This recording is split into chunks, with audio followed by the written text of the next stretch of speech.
Bueno, hola, buenas noches, o de día o tarde, o mediodía si está en Latinoamérica. Vamos a hacer un live con un amigo argentino que está en Galicia, yo estoy aquí en Tenerife, y que me propuso ahora que hiciéramos, pues, este tema. Así que bueno, bienvenidos a los que quieran participar. Voy a compartirle el enlace para que sepa que ya inició.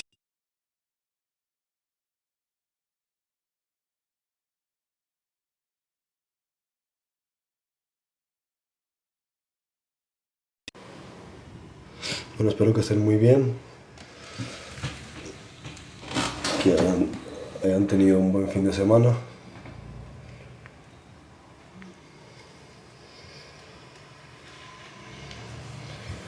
Bueno, me da un momentito para que Javier entre, suba al live.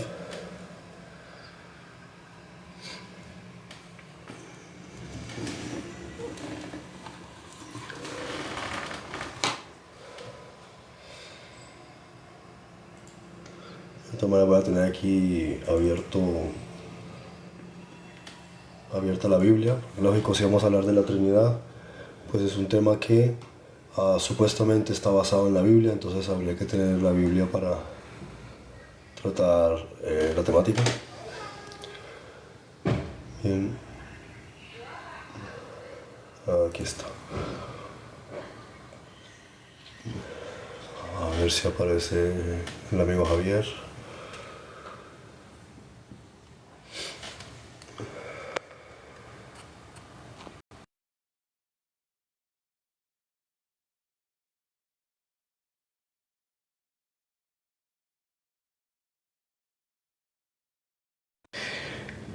Bueno, antes que nada, hay una cosa importante que hay que considerar cuando uno va a tener eh, un debate en alguna cuestión de cualquier materia, y es la semántica, ¿bien? La terminología, las palabras. Y la base de cualquier elemento va a estar en la retórica y en derecho es donde más se ve. Si una cosa está escrita y tal como está escrita, ahí están las palabras, ¿no? Las palabras que se utilizan. Eh, es ya de por sí interesante que en la Biblia la numerología sea tan relevante. No es lo mismo el uno que el 2 o el 3 o cualquier otro número. Cuando hablamos de Trinidad hablamos de 3. El 3 tiene un significado trascendente en lo que es el contexto bíblico, ¿sí? Entonces vamos a encontrar en la Biblia unas referencias específicas al número 3 y vamos a encontrar también a nivel histórico una referencia al número 3. El concepto de 3 cuando se habla de teología nunca está asociado a la Biblia, nunca. La Biblia está asociada siempre es a la unicidad, está asociada con el número uno. Todos uno, Padre, ellos que sean uno como tú y yo somos uno, porque todos en uno, porque al principio era el uno, porque Dios es uno. Siempre encontramos ese el uno, no existe, el número 3 no se asocia con la relación de Dios. El número 3 se relaciona es con el panteón de dioses en el ámbito general del mundo. Por ejemplo, en la mitología griega tienes a Zeus, a Poseidón y a Hades. En la cultura sumeria vas a tener al dios principal An y a sus dos hijos Enki y Enlil. Vas a encontrar, por ejemplo, en la cultura egipcia a Osiris, a Isis y a su hijo Horus. Entonces vas a ver um, que es el concepto está asociado con el número 3, ¿sí? Para referirse a la triada de las deidades del mundo. Por ejemplo, en la India los dioses principales son Brahma, Shiva y Vishnu, ¿sí? Entonces siempre es el número 3, pero en la Biblia lo que siempre encuentras es uno. Uno, porque Jehová es uno, porque Adonai uno es, siempre está diciendo uno, nunca dice es 3.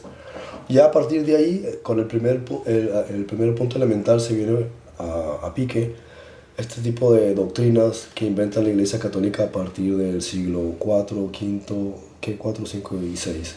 La mayoría de doctrinas inventadas por la Iglesia Católica inician en el año 325 en el Concilio de Nicea, luego en el primer concilio de Constantinopla, sí, en el 381 y así sucesivamente. A través de los concilios es que ellos se inventan De hecho, lo pueden investigar. Busquen concilios ecuménicos y miran que la mayoría de este tipo de doctrinas, como el concepto de la Trinidad, no surgen en la Biblia y no aparecen en la Biblia porque la Biblia nunca menciona a Dios como tres, sino lo menciona como uno. ¿Bien? Entonces el concepto de tres dentro de la teología aparece después de la construcción de la Iglesia Católica. Ahí es donde empiezan ellos a decir que si Jesús es esto, empiezan a atribuir cosas según sus puntos de vista. Eso es como por ejemplo el Talmud babilonio, ¿no? O el Talmud de Jerusalén. Son puntos de vista de debates para discusiones de determinadas cosas de ciertos judíos, pero no tiene nada que ver con la Torá. Es decir, la Torá es la parte literal que dice esto es A y esto es B y esto es C, no hay nada que discutir ahí, esto es como la ley. Artículo 4 de la ley, tal cosa, no hay nada que agregarle, simplemente si dice A, dice A, y si dice B, dice B, no tienes que estar agregando nada más. Si ya tú quieres hacer interpretaciones, lo haces fuera del ámbito, eh, o sea, ya es una cuestión especulativa. ¿Bien? Ese es el punto inicial. Javier, no sé si quieres subir, estaba esperando que me comentaras. Así que ya veo que ya estás ahí. Sí, si quieres darle al botoncito ese de unir y te subo ahí a la conversación, ¿vale? Entonces, fíjense, la Biblia empieza y hace énfasis una y otra y otra y otra. De hecho, lo dice, y lo digo, aparece ya desde el Éxodo, que dice, Adonai Eloheinu, Adonai Echad. Dice, Dios, nuestro Dios, Dios es uno. Nunca dice Dios es tres. Es más, si ustedes le dicen a un judío, si le dicen a un musulmán que Dios es tres, van a decir, pero si están contradiciéndose ellos mismos, porque el propio mandamiento te dice al principio, porque Jehová vuestro Dios os sacó de la tierra de Egipto, no tendrás otros dioses delante de mí. Eso quiere decir que Él es solamente uno. Si tú ya dices que son dos, tres, cuatro, entonces es politeísmo. Tú mismo estás contradiciendo la Biblia que dice que es uno al decir que hay dos, tres, cuatro o más. ¿Vale?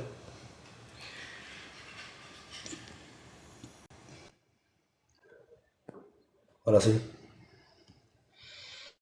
Personas que conocieron. Bien, entonces ya el primer mandamiento te dice no adorarás a más dioses, porque si hay uno, no puede haber más. Entonces es una cuestión elemental, es una cuestión de lógica. ¿Qué hace entonces el teólogo cristiano en términos generales? Atribuir argumentos, agregar frases, coger cosas de aquí y allá para poder um, reforzar una idea que en realidad está contradiciendo un principio elemental. El principio elemental te está diciendo que Dios es uno. ¿Por qué quiere decir que son tres? Lo segundo que te está diciendo el texto, no tendrás otros dioses fuera de mí, o sea, solamente hay uno, que es Dios. Entonces ellos para poder caer en la idolatría dicen que Jesús es Dios y el Espíritu Santo también es Dios. Pues entonces si vamos a jugar con la interpretación, pues metámonos también nosotros. Porque dice, fuimos hechos a imagen y semejanza de Dios.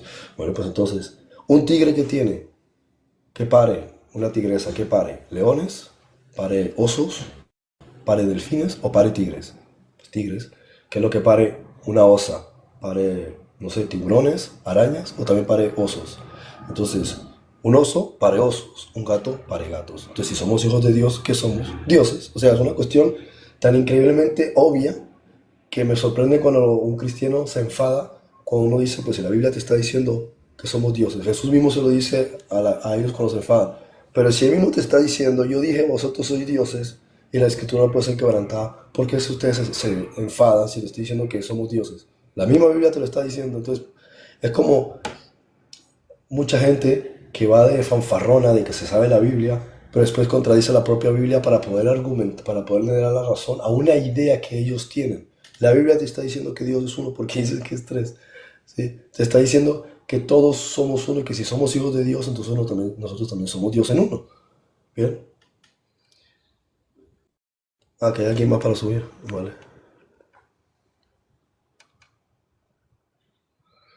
Ok, voy iniciando con esta introducción. No sé si quieren comentar algo, Javier, ¿sí?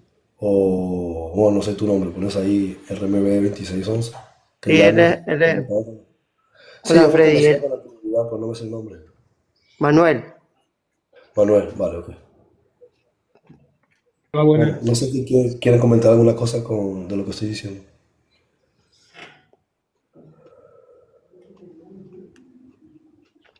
Sí, bueno, ahora mismo me acababa de pasar el enlace Javier Estás hablando de la Trinidad. Ahora mismo vamos a ver. Se entiende que Dios es uno. De hecho, Él siempre lo dice y lo menciona. El Eterno, el Creador, siempre menciona que es uno. Pero, no sé, la gente cristiana se le da muy mal las matemáticas. La mayor... Hoy he visto una estupidez, Freddy, que, o sea, te la voy a contar, agárrate para que no te caigas de espaldas. Resulta que un cristiano, porque resulta que en Tel Aviv, han hecho como una fiesta del colectivo LGTBI, ¿no? Y alguien que es muy, muy inteligente, él pone eso y dice, no son los verdaderos hijos, no, no son el verdadero pueblo de Dios. Somos nosotros, o sea, este cristiano, somos nosotros porque somos hijos espirituales de Abraham. O sea, Dios mío, pero ¿qué me estás contando? O sea, solo hay que ver cómo Dios hace mención a la tierra, a la arena del mar, a las estrellas, ya está poniéndole algo físico, no nada espiritual, ni le da una visión espiritual. O sea, son Es que, cosas que uno no pero- entiende. O y sea, es, ni que pero es curioso y es curioso lo que dices porque no es por deslegitimar que uno pueda ver una idea de relación espiritual, si queremos llamarlo así, y yo porque desaparezca. Pero no puedes, desde el punto de vista legal, lo primero que tiene jurisdicción es lo real y luego lo que no hay manera de justificar, lo no real. Entonces, lo claro. real es que tú puedes justificar un pedazo de tierra en Israel, puedes justificar un pueblo, porque lo está en el ADN, puedes justificar una historia porque está en la arqueología, es decir, lo puedes justificar y puedes justificar la parte legal porque está el libro, ¿sí? La Biblia y libros complementarios. Pero lo que no puedes poner por delante, como mayor derecho, una idea, ¿sí? De una descendencia espiritual. No quiere decir que esté equivocado, simplemente lo está poniendo por delante. Y en realidad lo que tiene que ponerlo es por detrás como parte complementaria de una estructura, ¿no? No, y luego, por ejemplo, he visto comentarios, Frederick.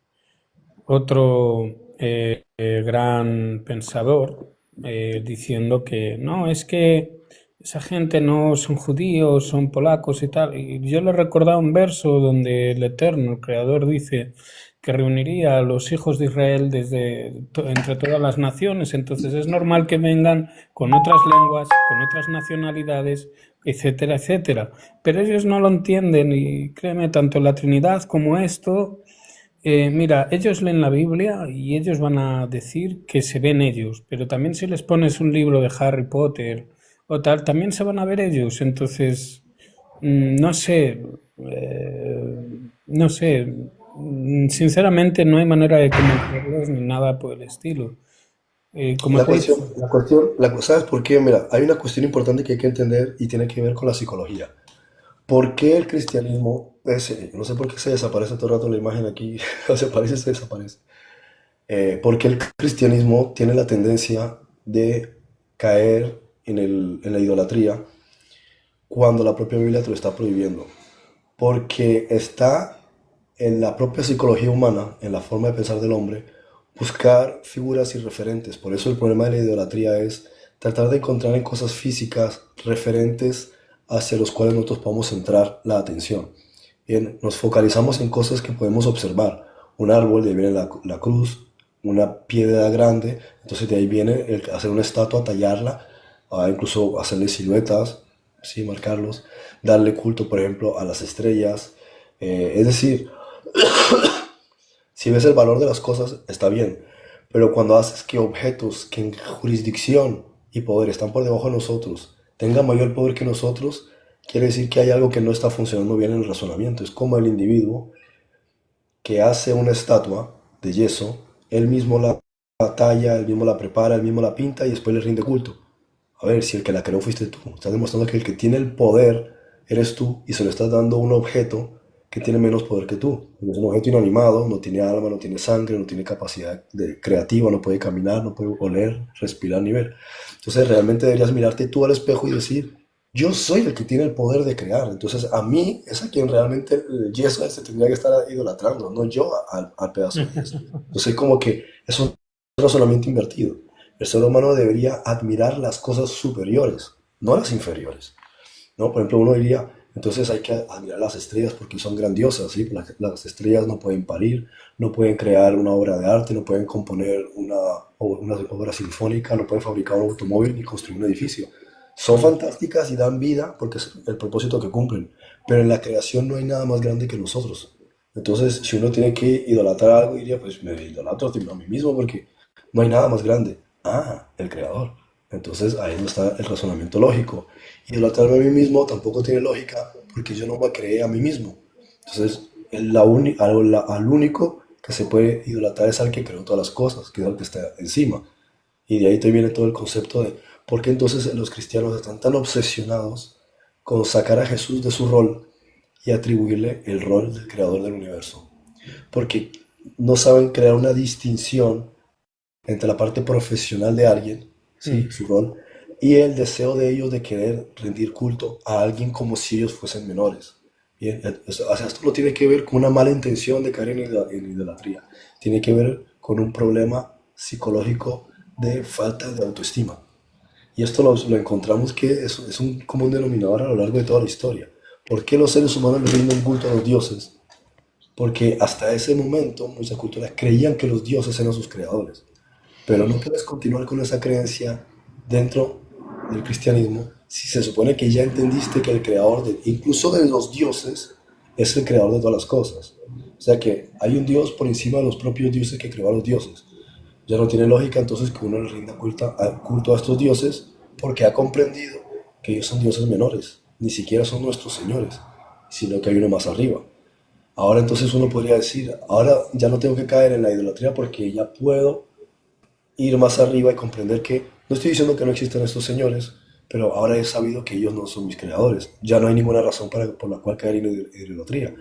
Pero ¿qué ocurre? Ahora el cristiano no solo no cae, o sea, no cae en rendir culto a estos dioses, sino cae en rendir culto a un hermano. Bien, y ese es el asunto, y de hecho te lo dice Génesis. Moisés dice, yo me voy, pero vendrá otro, y él vendrá entre vuestros hermanos, y a él seguiréis. Entonces él te está diciendo que él va a ser un hermano de él, también te lo está diciendo el rey David, porque será un hermano con nosotros. Entonces es un hermano, y el hermano es el que es parte del pueblo, y él es el que se encarga de guiar al pueblo. Entonces si no sabes distinguir entre un hermano y un Dios, entonces tienes el problema del criterio, tendrías que evaluar por qué estás obsesionado con querer poner la figura importante, tanto en alguien igual a ti, como en alguien que es físico. Y esta es la parte más interesante de todo el asunto. Cuando Israel sale de Egipto y entra al Sinaí, Moisés sube 40 días, ¿sí? A recibir las tablas de la ley. Él desciende, se enfada por el asunto de la estatua, que hace, rompe las tablas y sube otros 40 días, o sea, se pegó un ayuno de 80 días. Bien, seguro que perdió como 40 o 50 kilos, si estaba gordo. Ahora, el punto es, ¿por qué se enfada Yahweh si ellos le dan culto a un becerro, si el becerro es un animal inofensivo? ¿Sí? O el oro, si tantas cosas él mismo también construyó en oro. Es lo que representa, es la idea. Volvemos al concepto físico. Si ellos le hubiesen dado culto a lo no físico, aunque no conociesen el nombre, no habrían caído en idolatría. Porque la idolatría es cuando tú le estás dando culto a alguien, a algo que es un derivado de lo invisible. Si tú me estás diciendo que tú le vas a dar culto a Jesús, estás cometiendo idolatría. ¿Por qué? Porque Él es un derivado de lo invisible. Y lo sabes porque Él lo puedes ver. Tú sabrías que no es idolatría porque no lo puedes ver. O sea, el único culto que tú le puedes dar en la idolatría es aquello que es invisible. Pero Jesús no era invisible. De hecho, comía como ellos. Y lógico, iría al baño, aunque no había baño, como ellos. Dormía, se cansaba, necesitaba. También le salían lágrimas, también le salía sangre, los dioses no sangran. Entonces, observas que es un ser humano. Si es un ser humano, por tanto, tú no puedes rendirle culto. Es un representante, muy bien. Al representante se le da respeto.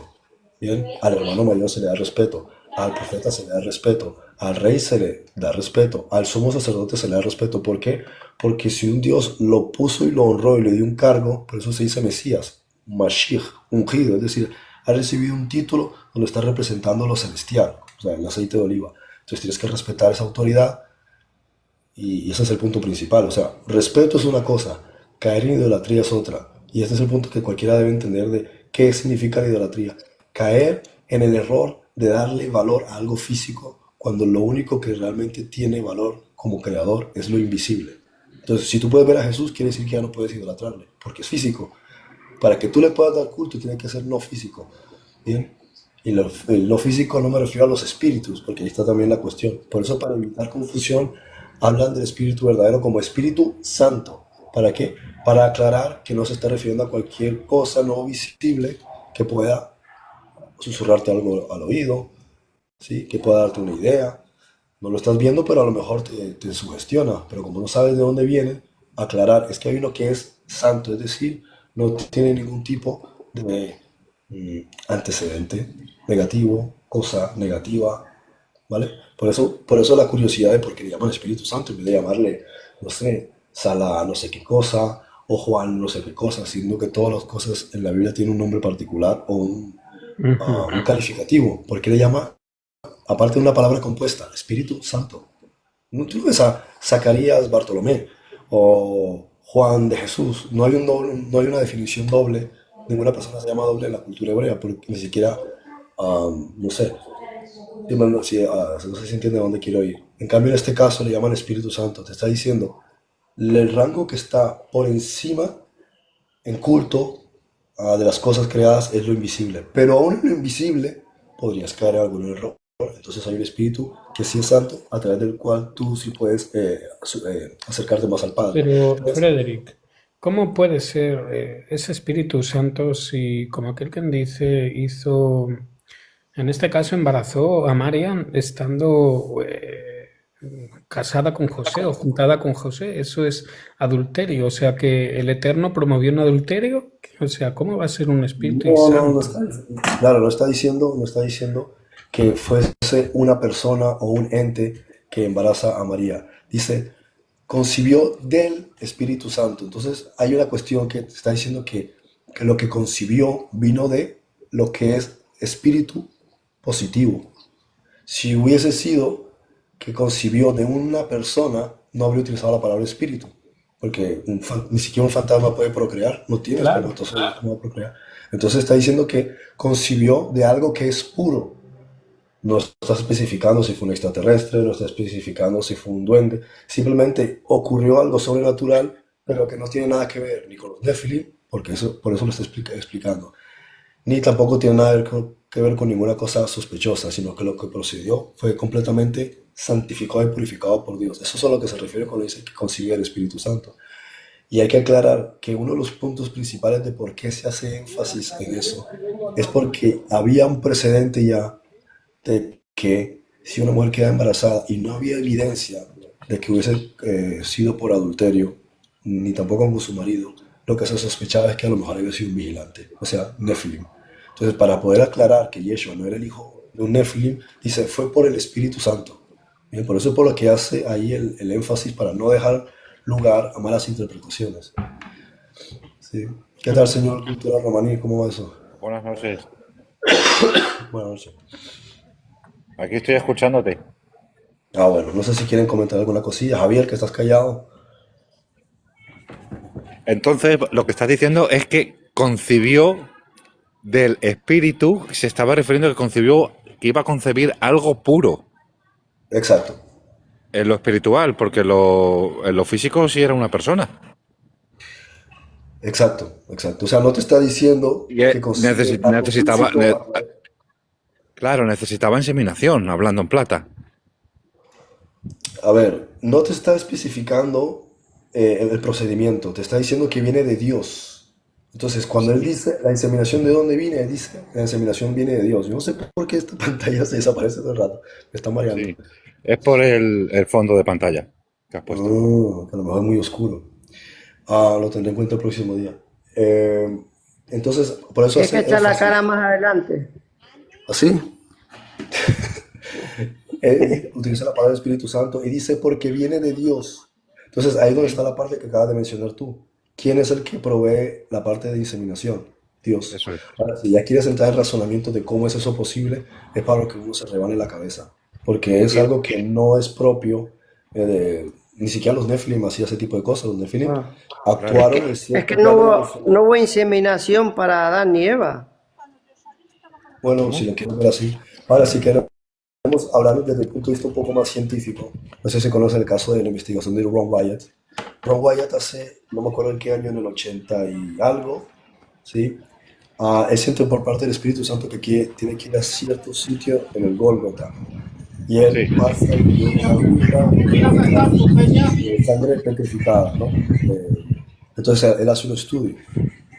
Y en ese estudio que se lo presentan a varios investigadores israelíes en la universidad, no me acuerdo si fue en la Universidad de Jerusalén o en Tel Aviv, estudiaron y él dijo que tenían en la sangre, estudiaron el video, fue muy famoso en los años 80.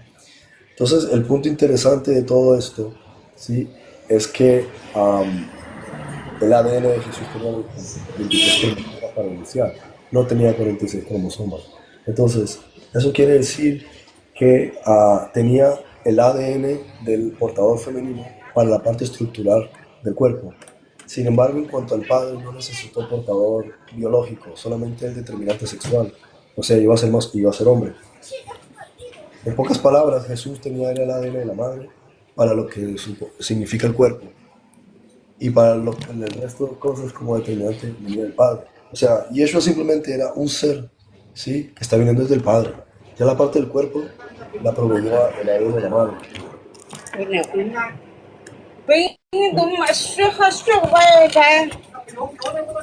Eso no lo entendemos muy bien. Parece asiático. Entonces, Frederick, si no tiene el ADN de Joseph, su padre o su padre tal, entonces no es el Mesías. No tiene que ver una cosa con la Claro, otra. claro, eso Fíjate también es importante. que Yeshua tiene linaje. Yo, mi madre, esto me está volviendo loco. Voy a quitar el fondo porque Quita el fondo, sí. me está mareando. No sé a ver cómo lo quito. ¿Saben ustedes cómo se quita el fondo? Mira el fondo pantalla, a lo mejor. Mira, a ver. Bueno, ¿desde qué botón? A ver, eliminar fondo de la Por ahí pantalla. por configuración. Fondo de pantalla, ajustes. No me encuentro aquí. Es que me estaba volviendo loco. Aparezco y desaparezco. Yo sí parezco un fantasma. Bueno, me centro en la voz, es muy importante, porque el mensaje que se quiera explicar, ¿no? Que Yeshua tiene linaje de David por parte de Josué. O sea, perdón, de José. Pero la cuestión es que José no tuvo relaciones con María ni siquiera meses que, por lo menos hasta que ella no lo destetó, no tuvo relaciones con ella. Entonces, el punto principal es, él es el que se supone que es descendiente de David. Ella, sin embargo, es descendiente levítica. O sea, Claro, sí. Yeshua, su ADN es de la tribu de Leví, el sacerdocio.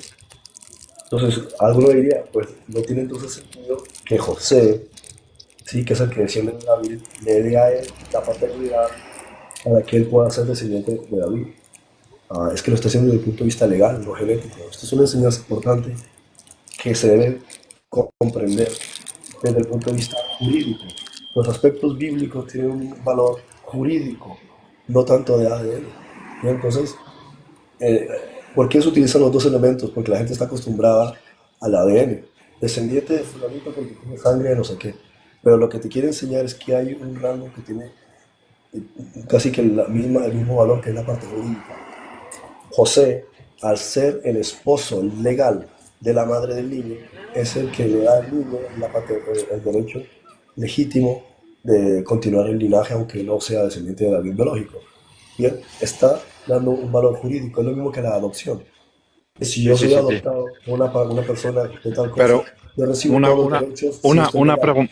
una pregunta solo, que es aquí donde yo me confundo siempre. Según el libro de Samuel, parece que es capítulo 12, versículo 5, le dice a David una promesa: de tu simiente vendrá uno que su reino, entre otras muchas cosas, le dice que su reino será estable y para siempre. Dice que tiene que venir de su ADN, ¿no? Lo que pasa es que es verdad que en la Biblia existe la adopción. Jacob Claro, adoptó a sus nietos como hijos. A claro. Manasés, Y aparte de que la simiente, o sea, la Biblia nos quiere enseñar a través de elementos físicos, elementos no físicos. La simiente, nosotros la hemos entendido desde el punto de vista del ADN, pero Dios siempre nos quiere llevar al plano espiritual. nos quiere dar que nosotros comprendamos que cuando dice la simiente de David es la forma de ser de David. David tenía un corazón noble, ¿sí? Tenía una fe impresionante, tenía unas características muy específicas. Entonces, lo que él estaba diciéndole, aunque puede que David no lo entendiera como no lo entendió Salomón, es el descendiente que va a venir de ti, va a venir de ti en el sentido de que va a ser como tú, ¿sí? Ese es a lo que se está refiriendo, va a ser como tú en esa conexión que tuviste con Dios. Porque la parte del ADN, si uno se centra tanto, la parte del ADN puede caer en errores, porque el ADN en realidad no es la respuesta a todas las cosas. Mira que los hijos de David, a excepción de Salomón, fueron un problema. Absalón fue un problema. Entonces, si uno se va estrictamente al ADN, pensará que eso hace a alguien más especial que el otro. Entonces caemos en el error de los néfilis, que es darle a la sangre más preeminencia que al valor jurídico y a la parte jurídica más que la parte espiritual. Bien. Entonces, no, o sea, no es quitarle valor a lo otro, pero más bien es considerar que lo otro está bien, pero tiene preeminencia lo legal y tiene aún más preeminencia lo espiritual que lo físico. Bien, entonces, ¿por qué esta conexión de José y por qué esta conexión con María, descendiente de la tribu de Leví? Para que a ojos de los criticones y los que van por el aspecto legal pudiese justificarse con ellos, pero no porque Dios lo necesitase. Lo que Dios está necesitando es que tu corazón sea conforme a David. Eso es lo que a él le interesa, que tu corazón sea conforme a Daniel, que tu corazón sea conforme a Noé, que tu corazón sea conforme a Job. Eso es lo que le está diciendo. Entonces, si tú eres hijo de ellos y tú eres de su simiente, quiere decir que tú eres de los que se comportan como lo hizo Job, como lo hizo Daniel, como lo hizo David, que son de ese corazón, de ese sentido. ¿Bien? A eso es a lo que el mensaje trata de referirse para que lo pueda entender a esa profundidad. Ya si uno lo quiere llevar al plano físico, bueno, está bien, pero no es, o sea, la prioridad no es verlo desde el punto de vista físico. ¿Vale?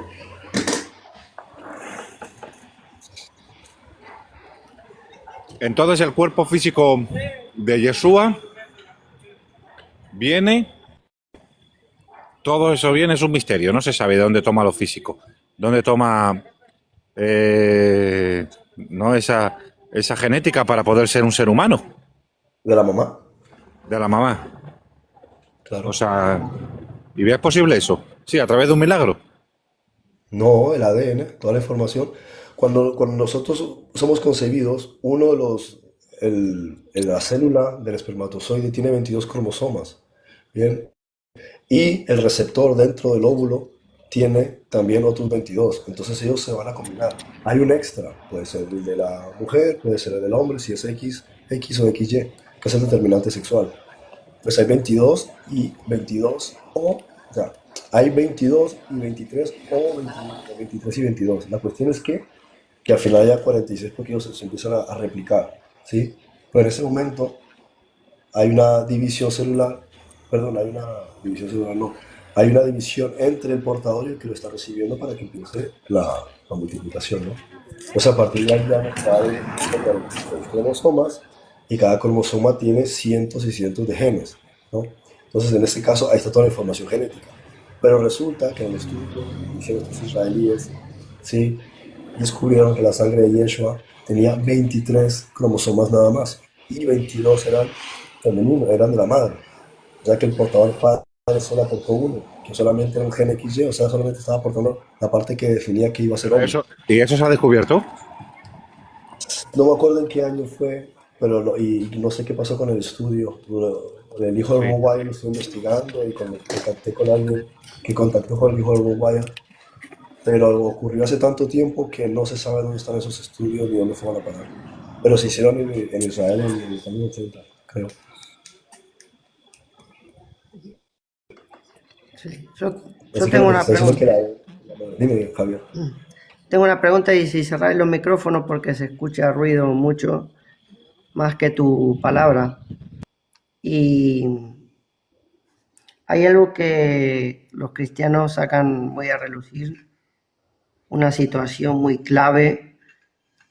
Digo los cristianos, no que yo no crea en el Señor, claro que sí que creo. Y es esa situación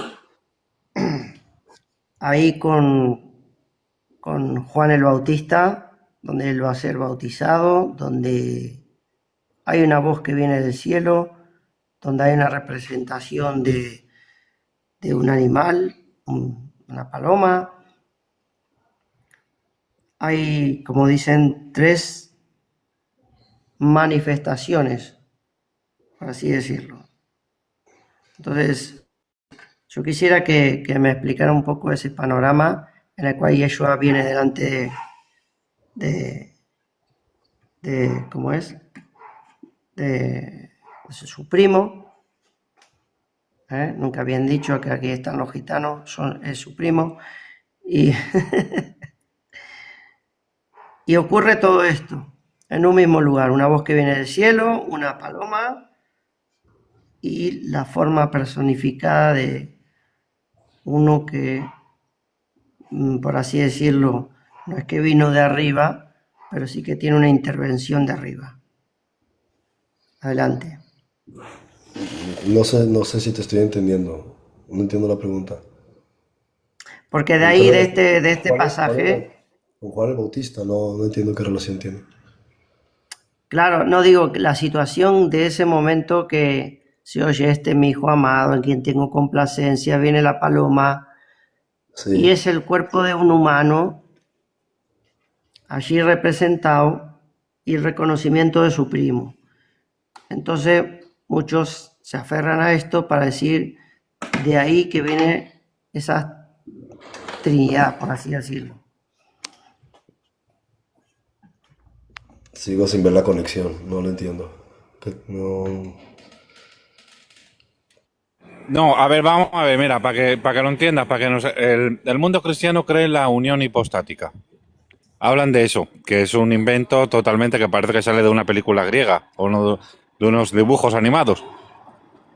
Lo cual él es 100% hombre, 100% Dios. Concepto totalmente griego, greco-romano, que en la Biblia no se contempla, en la mentalidad y en la, digamos, filosofía semítica no se contemplaba que había dioses medio hombres, medio dioses, ¿no? a ver, la Biblia no lo descarta. De hecho, el propio Pablo te dice, porque sabemos que hay muchos dioses sea en el cielo y en la tierra. ¿Sí? Entonces no está diciendo que no. Lo que está diciendo es, no le rindan culto a ellos. Eso no es con nosotros, porque Dios les dio eso a otros pueblos para que ellos le rindan culto. Nosotros le rendimos culto a Dios que está sobre todos los dioses. Bueno, vale, Pero lo que pasa es que, sí vale, existen otros dioses y otros linajes. Pero hay un pero punto Dios, a donde entiendo que tú quieres ir, que a lo mejor... dioses vanos, pero no un Dios creador como lo especifica la Biblia cuando habla de que solamente hay uno, el que crea y el que da vida. Exacto. Luego lo demás tú puedes endiosar a todo lo que quieras. Sí, sí, o sea, el punto es un punto intermedio aquí que tiene que ver con falta de conocimiento. Imaginémonos que el universo tiene, o que la divinidad tiene 10 niveles, ¿no? Y tenemos el creador del universo que está en el nivel 10, 12. Sí, nosotros estamos en el 3. Hay individuos que son 4, 5, 6 que incluso vienen de otros planetas, ¿no? Y los vemos porque vienen de sus naves y todo eso. Entonces, si la gente los llama a ellos Dios, pues está aquí, hay una medio desinformación. O sea, si están en un rango tecnológico orgánico más avanzado desde el punto de vista del cuerpo, pero no son el creador que está en el nivel 10, 11, 12. Bien, entonces aquí donde se tiende a generar esa confusión o ese desentendimiento, por ahí se dice, es medio Dios y medio hombre, pero a veces ponen que si Dios con mayúscula o con Dios en minúscula, cuando en hebreo eso no existe, la mayúscula ni la minúscula, ni la distinción. Dios es un nombre que se refiere a Zeus. Entonces, cuando dices Dios, ¿por qué llamas así al Dios del universo? Si él se llama Jehová. Bien. Entonces, si se refiere a un Dios en términos generales o si se refiere al Dios en sí mismo, o sea, es una serie de confusiones que parten de la semántica. Es el uso de la palabra en sí que crea cierto desentendimiento. Entonces, si dice que Jesús es Dios, sí, habría que ver en qué sentido lo están diciendo. Si usted está diciendo que Jesús es Dios en el sentido de que pertenece a la raza de dioses, ok, no hay ningún problema, la Biblia lo dice sobre nosotros también, todos somos hijos de Dios. Ani amarti Elohim atem, si dice el texto hebreo, yo dije vosotros sois dioses, y Jesús mismo dijo, si a ellos dijo Bnei Elohim, quiere decir hijos de Dios. Cuando tú dices Bnei Elohim, que traducen como hijo de Dios, en la jerga hebrea, en la lingüística, en el modismo, se refiere dioses. Entonces, si tú dices, si yo te digo a ti, tú eres un Bnei Elohim, ¿sí? Que traducirían como hijo de Dios, yo lo que estoy diciendo es que tú perteneces a la raza de los dioses. Eso es lo que yo estoy dando a entender. Igual que si yo te digo a ti, tú eres un Ben Adam, ¿sí? Un hijo de Adán, quiero dar a entender que tú eres una persona, ¿sí? Que eres un ser humano. Entonces, este tipo de modismos, como no se entienden, ¿sí? Se genera también esa confusión. Todos somos hijos de Dios en el sentido de que procedemos del creador del universo. Y al mismo tiempo también nosotros los seres humanos somos Bnei Elohim en el sentido de que somos raza de Dios porque eso está en nuestro ADN. Incluso ya sea que lo queramos ver como almas, sea que lo queramos ver como cuerpo, sí, nosotros Sí, tenemos en nosotros esta chispa divina y esta sí. característica divina. Otra No, cosa es que alguien podría decir, ay, entonces, ¿por qué no tenemos superpoderes? ¿Por qué no somos inmortales? Porque, vale, entonces, eso es distinto. Algo ha ocurrido en nuestro ADN hace ciertos miles de años que nos ha distanciado de algo o de un estado que para nosotros tendría que ser inmortal. Aquí ya la cosa cambia. También está habiendo un problema hace miles de años en nuestro cuerpo que nos ha separado de la inmortalidad. Pero no tiene nada que ver con el hecho de que nosotros no seamos linaje de Dios. ya, pero bueno, el concepto cristiano es que Jesús es, tiene dos naturalezas. Una, 100% Dios, el Dios creador del cielo y de la tierra, que comparte una unidad con el Padre, en esencia, en origen, en alma. Y dos, que es hombre. Eso lo llaman unión hipostática. Bueno, Entonces, ese concepto no se contempla en las escrituras. a ver, lo puedes interpretar si quieres, pero ahora yo haría una pregunta. ¿Qué hace que nosotros no seamos también una unión ¿cómo es? Hipostática? Hipostática, sí. Hipostática, hipotética. Sí, ¿Sí? sí. Claro, ¿qué nos Yo- distancia a nosotros de que nosotros también seamos una unión hipostática? Nada. Frederick, pero si nosotros fuéramos dioses en concepto del creador, que no lo somos, para mí no lo somos, no necesitaríamos un salvador, un redentor, ¿no? O sea, un Dios que nos librara. Depende para qué. Aún los Nefilim estaban encerrados en prisiones. O sea, ellos mismos también necesitan que los salven de algo. Estar en el universo ya significa que tú necesitas que te salven de algo. Porque en el universo existe la muerte, existe la destrucción, existe el sufrimiento. O sea, tiene muchas cosas de las cuales quererte salvar. Y eso incluso eso implica a los propios dioses. Tú miras en las historias antiguas, los dioses eran destruidos. Los dioses eran encarcelados, los dioses eran castigados, eran juzgados. O sea que ni siquiera ellos se libran de las leyes de este universo. No se libran los demonios, no se libran los extraterrestres, ni siquiera los ángeles se escapan de la realidad. Los ángeles han sido castigados, han sido encerrados, pueden ser destruidos. O sea, si tú Pero, estás en el universo, estás sujeto a las leyes del universo. por Entonces tú ejemplo, necesitas salvación. entonces Hashem, el creador, el Dios eterno, necesita un Dios. No porque él no pertenece al universo. Él lo Ah, que vale, ya hace, te voy entendiendo, Frederick. claro, o sea, una cosa es que Dios, supongamos lo siguiente, imagínate un arquitecto que crea un jardín, ¿sí? Y en el jardín él pone muchas cosas, pero él tiene su chalet, tiene su apartamento. Él no está en el jardín. Entonces él en el jardín pone unas normas y la gente dirá, no, él también tiene que estar sujeto a las normas. No, si es que él no vive aquí, no tiene por qué estar sujeto a esas normas. El que es como una persona que está en Francia tiene que sujetarse a la Constitución de España. ¿Por qué? Si tú entras a España, te sujetas a la Constitución de España. Entonces Dios no tiene por qué someterse a las leyes que él mismo ha creado porque él no es parte del juego. Él está fuera del juego, observando el juego, independientemente de que el juego está integrado en su propio ser. ¿Bien? Entonces, él puede evaluar, mirar, seguir haciendo muchas cosas, pero todo lo que ocurre dentro nos lo ha cedido a nosotros y a hermanos nuestros que son mucho más viejos que viven en otras dimensiones y mundos. Entonces, hay una administración para co-creadores. Pero él no necesita estar dentro de todo ese juego, entonces no necesita que lo salven de nada.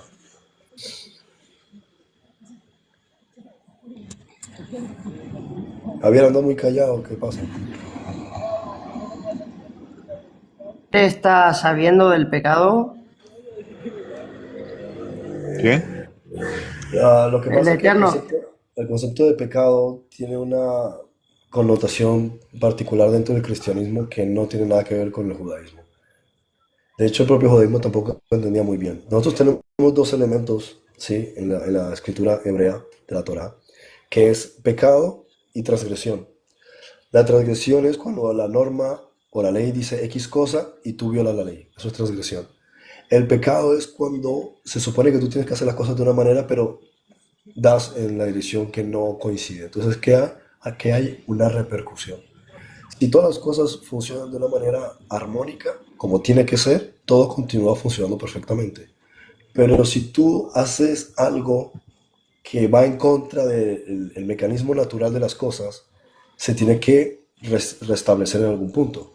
Los hindúes llaman a esto el karma, pero es un poco más complejo que simplemente karma, ¿sí? Es simplemente el hecho de que todas las cosas tienen que tender a un balance.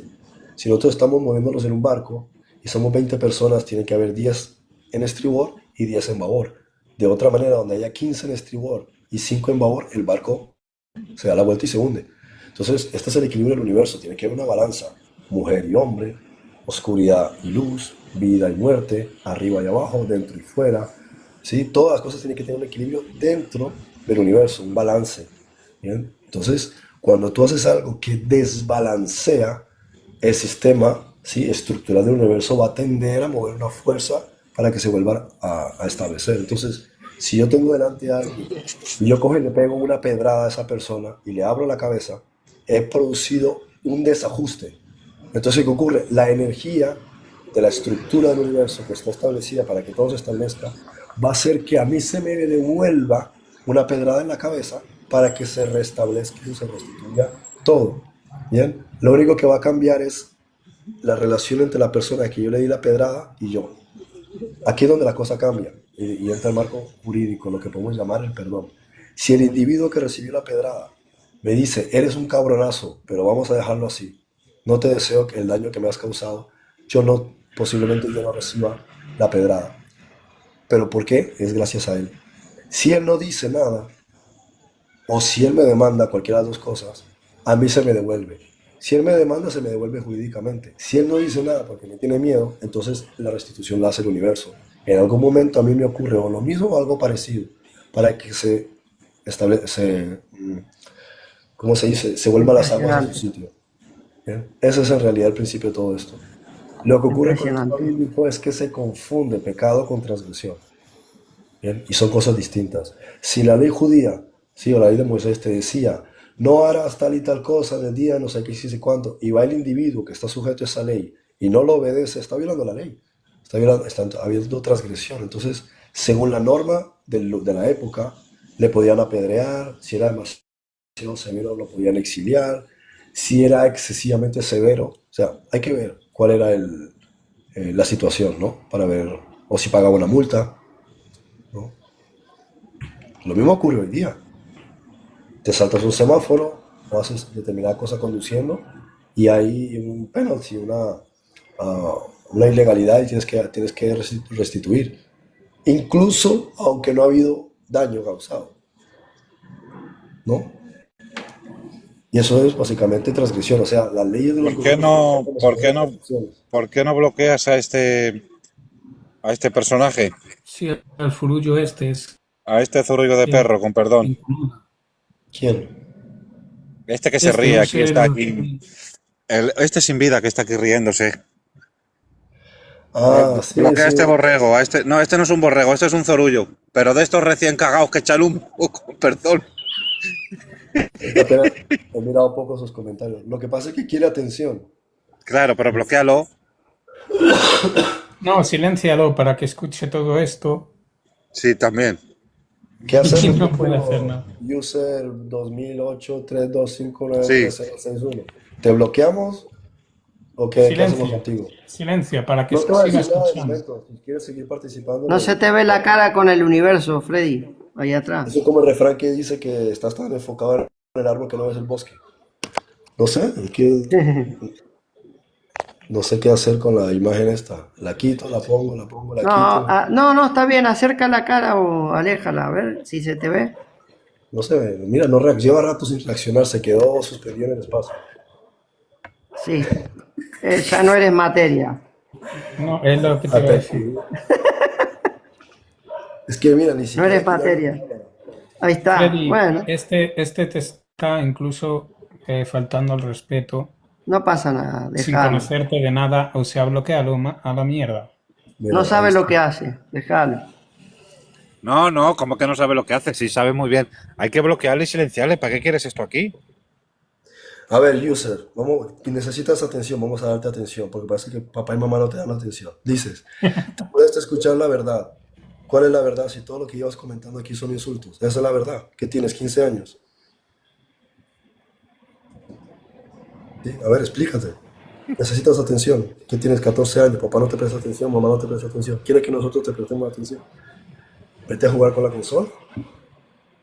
O vete a ver pornografía. O sea, búscate algo, algún Luego oficio. repaso. O sea, ¿qué quieres? Que nosotros te prestemos atención porque no te hacen caso. O sea, que eres un niño de 13, 14 años. Compórtate. Si estás Sí, aburrido, Martín. vete a ver una película, vete a dar un paseo. Ahora ha puesto una bandera LGTBI. Y pone- A ver si te entendemos. Ahora dice respeto. Pero mira tus comentarios hacia arriba. Y mira que yo no estaba pendiente de los comentarios, pero he visto más de uno y he pensado, ¿a qué vienen estos comentarios? Entonces, si tú vienes aquí a un live y te pones a faltarnos al respeto y después nos dices a nosotros, no, no, no, respeten. Es como que tú vas por la calle, coges a alguien, le das una hostia, ¿sí? Un tortazo, y cuando él se enfada y te pega, le dices, no, no, respétame. Pero eso es primero que tienes socialista, que no bloquealo. andar por ahí golpeando a la gente. ¿Eh? Tienes 15, ¿qué tienes? Dime, a ver, ¿cuánto tienes? 13 años. Dice La que no verdad estás incómoda, pues listo para la verdad. me estás diciendo la verdad incómoda, entonces me estás dando la razón. Ah, dices que no estoy listo para la verdad, vale, hazme un favor, escríbeme cuál es la verdad, ¿sí? La verdad molesta a borrego, ¿vale? La verdad molesta a borrego, o sea que te estás llamando borrego. Entonces, es que vienes con esas ínfulas de estarte burlando y faltando al respeto y después dices, respétenme. Y después dices, no, es Que son que social... no aceptan la verdad, pero es que Federic, lo único que estás comentando son insultos. Es Federic, socialista. es un socialista de estos antisemitas. Bloqueale. No, a ver, lo que quiero es que antes que cualquier cosa expongas. Si te sientes que te las sabes todas, expon la verdad.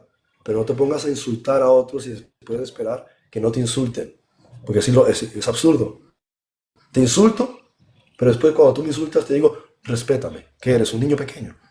O vengo y me pongo a despotricar e insultar a la gente, que es lo que estás haciendo aquí, haciendo, poniendo comentarios de insulto, y después diciendo, es que no estáis preparados para la verdad. Esa es la verdad, los insultos.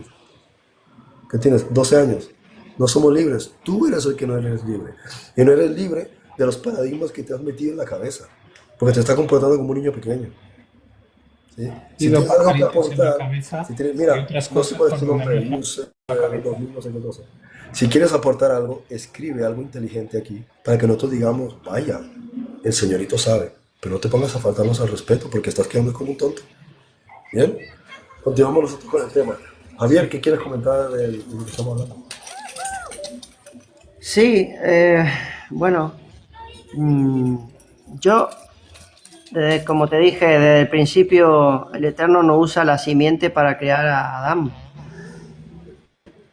y tampoco usa la simiente para crear a Eva. Entonces una pregunta, si Él es el primogénito de toda la creación, ¿qué significa esto? Que Él ya estuvo antes de que Él es el primero en el ADN de todas las cosas. Mira, hay una cosa muy interesante, no sé si tienes ahí el Génesis, ¿sí? Por si quieren, para que sea más fácil, más cómodo, que no pierdan tiempo yendo a internet, ¿sí? Vamos a Génesis 1, a ver, 1:26, ¿bien?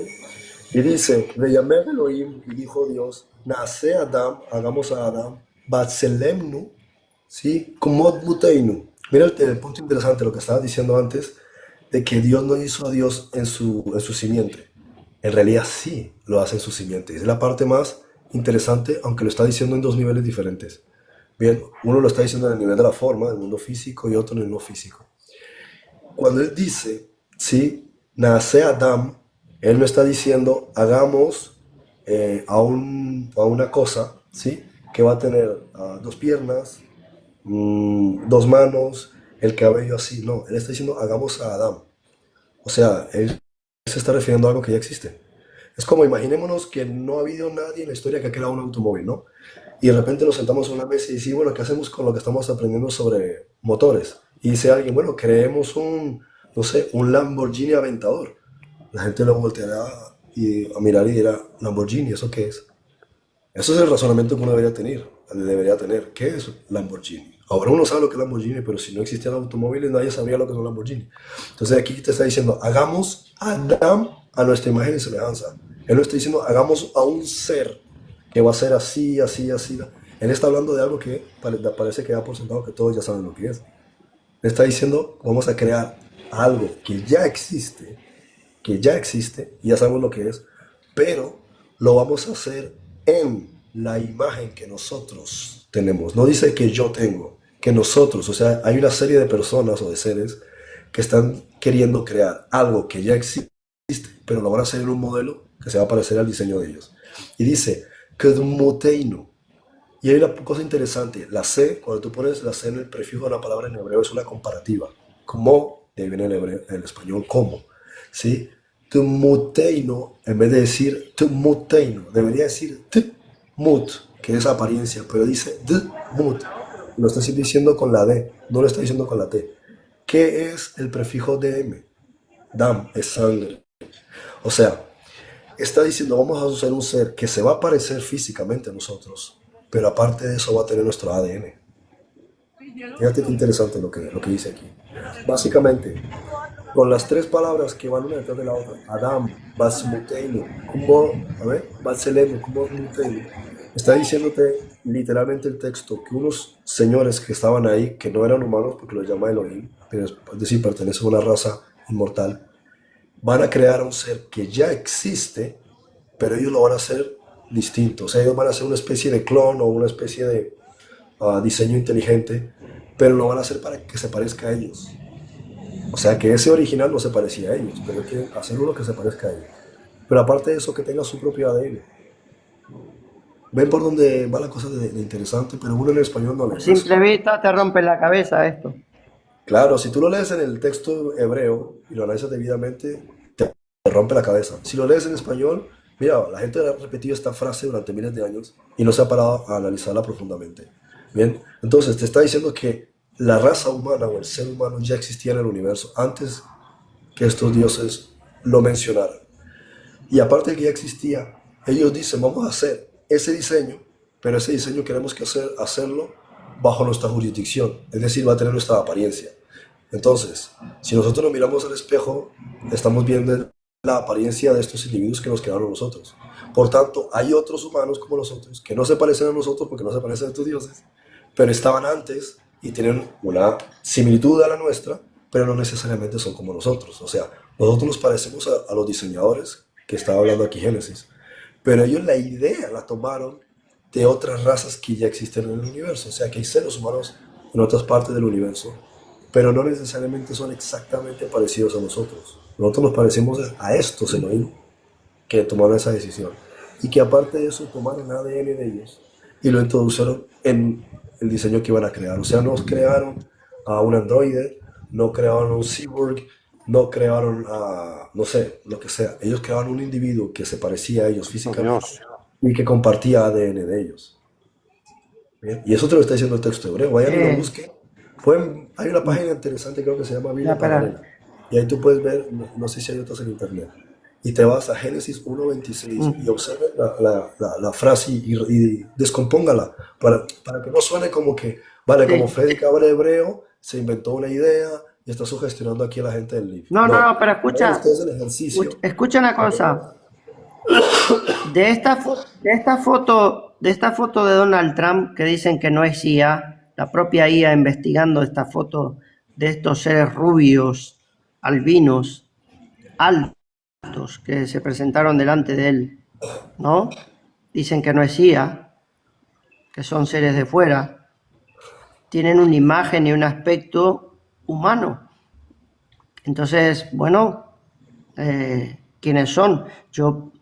Todo esto, bueno, a mí me supera, pero trato de masticarlo, entenderlo, ¿sí? Trato de entenderlo y ya desde de entender de que los mensajeros no son de aquí, de este plano, y de que estuvieron muchos de los que se apartaron, ¿sí? Y estuvieron con la hija de los hombres y nacieron de ellos gigantes. Bueno, ahí me surgen un montón de hipótesis que no tiene que ver con lo etéreo, el misticismo, y veo un plano real que viene desde arriba y que nosotros no somos el centro. Primero son ellos. Claro, es que Nosotros no aunque, entendemos las cosas de arriba en absoluto. Y ahora, en la manera en la que tú hablas, claro, te rompe la cabeza y decís, a ver, pero como dice Efesios 3:15, hablando el otro día, hay unas familias en los cielos, como hablaste creo que en Efesios también, muchos dioses, muchos señores, pero sabemos que hay uno solo. Pablo está diciendo que ahí arriba, porque él estuvo ahí, no sabe si en el cuerpo, no, si fue una visión, no, él no sabe nada, pero él habla de lo que vio algo ahí arriba, y vio claro, familias, y vio tronos, y y no solo vio eso también, reyes, y sino vio gobernadores. que hay algo muy interesante también en el libro del profeta Isaías, que dice, vienen de lejana tierra, de lo postrero a los cielos, si lo queremos decir tal como lo dice Reina Valera del 60. ¿Sí? Ahora, analicemos una cosa. Si encima del mundo está el cielo, no hay nada por encima del cielo. Sin embargo, aquí te dice que hay una tierra, ¿sí? O unas tierras o unos mundos que están más allá, están más lejos que el cielo.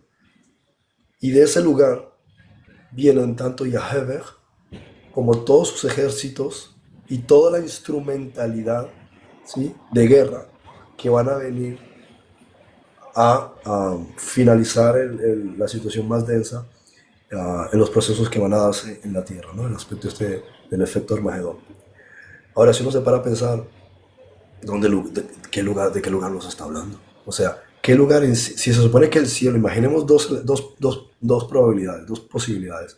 Una que sea un lugar abstracto, ¿sí? O gaseoso, no sé, dimensional. Si se supone que está encima, está en un nivel superior, pero está hablando de que de ese nivel superior, que ya no sería físico, vienen instrumentos para una guerra física en la Tierra, aquí hay una contradicción. Ahora, si imaginamos que cuando dice cielo se está refiriendo al universo, entonces nos está diciendo que súper lejos de aquí, a millones de años luz, hay una civilización en otros mundos de donde vienen toda la instrumentación, las naves de guerra y todos los carros de combate, la tecnología que ellos tienen, con la cual se van a implicar en la guerra de Armagedón aquí.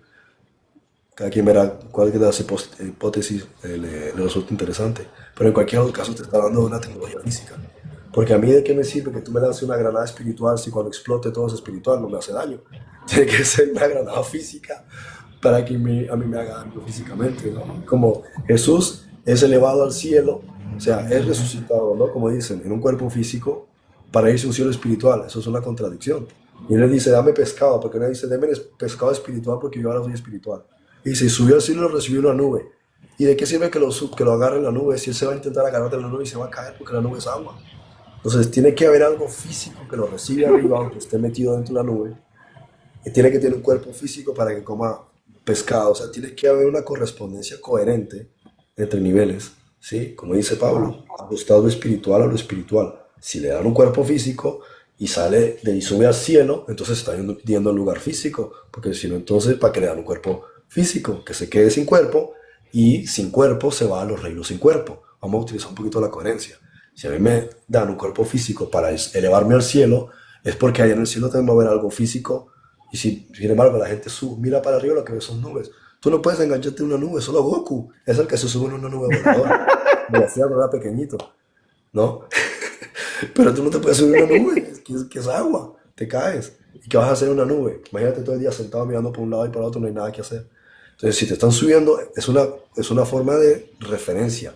Lo sube la nube que lo oculta de sus ojos, ¿sí? Como dos individuos que ven en una nube, en una montaña, bajan de la nube se ilumina, sorprende a los apóstoles, nuevamente ellos se suben otra vez a la nube y la nube se va, ¿sí?